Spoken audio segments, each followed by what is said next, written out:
Olá, mafagafinhos, sejam bem-vindos a mais uma aula de trigonometria com a professora Dani Gil. Pessoal, hoje nós vamos tratar de um assunto que muitas vezes é confuso em razão de alguns aspectos que precisamos estabelecer no ciclo trigonométrico. Para começar, vamos relembrar o seguinte: nós temos aqui uma circunferência que está sobre um sistema cartesiano ortogonal de eixos e coordenadas. E nós temos também que essa circunferência possui 4 pontos que eu vou marcar aqui nos eixos para que possamos convencionar algumas relações. Então, estou marcando o ponto A, B, C e D com o intuito de quê? De mostrar para vocês que a origem do sistema é o ponto A. O ponto A, como a circunferência trigonométrica possui raio 1, então o ponto A ele possui coordenadas 1 e 0. Por quê? Todo ponto no sistema cartesiano é formado pelo par ordenado x, y. Então, nós temos aqui, ó, se da origem, que é 0, esse raio vale 1, então a coordenada do ponto A é 1 e 0, porque está sobre o eixo aqui x. Né? Então, o primeiro valor é o x e o segundo é o y.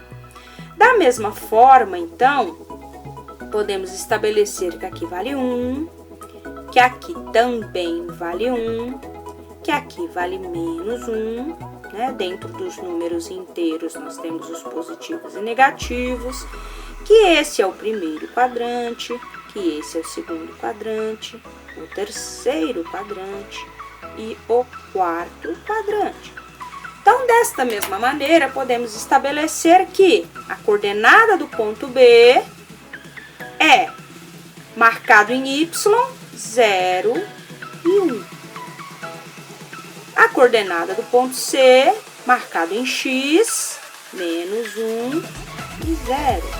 E a coordenada do ponto B, marcado em y, 0 e menos 1. Isso vai nos guiar para grande parte das relações trigonométricas que iremos fazer e principalmente encontrar seno, cosseno, tangente através da simetria e através das projeções dos eixos, porque vocês já sabem que o eixo y pertence às projeções dos senos e o eixo x dos cossenos. E sabemos também que paralelo aqui, ó, a y e perpendicular a x, nós temos os eixos das tangentes. Ok? Dessa maneira, nós podemos, por simetria e projeção, e através dessas convenções de raio 1 e de coordenadas dos pontos A, B, C e D, ganhar aqui alguma vantagem sobre o círculo trigonométrico. O círculo trigonométrico, ele tem um deslocamento anti-horário positivo e horário negativo. Se eu percorrer com o arco da origem no sentido anti-horário, eu estou localizando o seu extremo de forma positiva, e se eu deslocar no sentido horário, localizando o seu extremo negativo. No ponto A, nós temos um arco de 0 rádio, 0 graus, ou 0 rádio.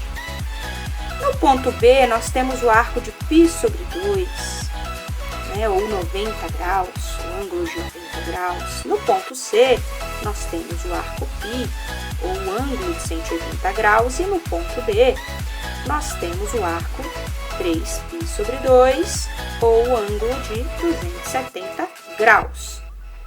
Certo?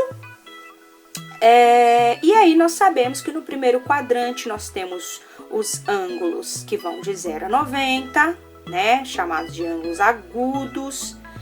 Do ponto B ao ponto C nós temos os ângulos obtusos, que vai de 90 a 180. E depois nós temos os ângulos que vão de 180 a 270 e 270 a 360, porque a abertura, o comprimento de uma circunferência trigonométrica o comprimento é 2π, ok? 2π unidades de comprimento, né? Lembrando que o comprimento de uma circunferência é 2πr. Sendo o raio dela 1, o comprimento dela é 2π vezes 1 unidade de comprimento.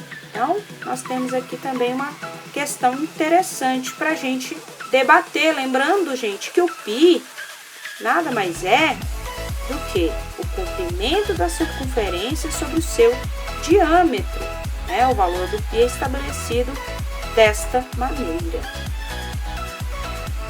E eu vou criar aqui um arco P, tá? Vou posicionar um arco P. Esse arco P, vou colocar ele por aqui, ó. P. Então, ó, a abertura que o gerou tem ângulo alfa. Origem até P e A, tá bom? Ó, os extremos P e A. Então, o arco AP tem medida L linear, mas também tem medida angular, certo? Então, o alfa criou a partir do ângulo central aqui, né? O arco AP, certo? Então, veja bem, se o arco sobre a posição aqui de P, ele tem uma outra posição com relação a Y, então nós vamos trazer para cá, ó, rebater aqui em Y e até do outro lado. Então, eu tenho um arco, digamos que um arco L nessa posição. Com relação a Y, eu tenho L. Com relação à origem, eu tenho M. E com relação a X, eu tenho N. Ok? Para que eu estou fazendo isso? Para mostrar para vocês que L é simétrico de P em relação ao eixo Y. Que M é simétrico de P com relação à origem. E que N é simétrico de P com relação ao eixo X. Dessa maneira, se nós conhecermos o valor desse arco, né? Digamos que ele vale 30 graus de ângulo.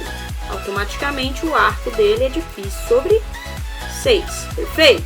Se eu conheço essa aberturinha, essa porção que está no contorno da circunferência, então eu sei que como é simétrico o L, o M e o N, essas porções aqui também valem π sobre 6. Vamos fazer com ângulos. Então, se aqui é 30, se P é 30 graus, a abertura aqui do ângulo é 30 graus, então quer dizer que L vale quanto? Aqui não é 180? Então, eu tenho que L é 180 menos 30, porque não chegou ainda em 180. Então, L é 180 menos 30. Se L é 180 menos 30, o valor de L angular é 150 graus. Da mesma forma que M é 30 mais 180, porque ele passou de 180. Então, 180 mais 30, ele vale 210. E N vale quanto? Está muito longe de 180, então eu vou usar o 360. Ou seja, N é 360, não chegou ainda, né? Em 360. Quanto que falta para chegar? Falta o arquinho de 30, falta o ângulo de 30 graus. Menos 30, eu sei que N vale 330 graus. Como que eu faço isso com arco, com valores em radiano? Gente, tranquilo também, veja bem. Ó, L ele é 180 menos 30. 180 é π.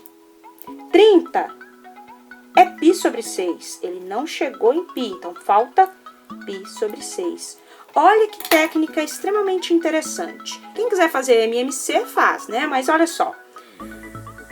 6 vezes π é 6π menos π.